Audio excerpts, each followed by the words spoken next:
nyo na ba ito guys? Ang ating long form na video ay pwede nang ilink sa ating shorts video para hindi mabitin ang ating mga mahal na manonood. Meron na rin ito sa Facebook. Kumbaga dahil 1 minute lang ang ating shorts, lalo na sa tutorial para may paliwanag at may turo ng maayos, mas magandang ilink ang ating long form na video sa shorts video. Guys, kailangan related ang long form video kung ilink mo ito sa shorts video mo. O di kaya'y gamitin mo ang remix to save time.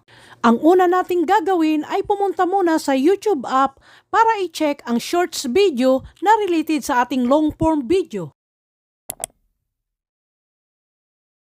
Nandito na ako sa YouTube channel ko, pindutin lang ang shorts. Pagkatapos hanapin lang ang shorts video na related sa long form video. Itong shorts video ang napili ko dahil may long form ito.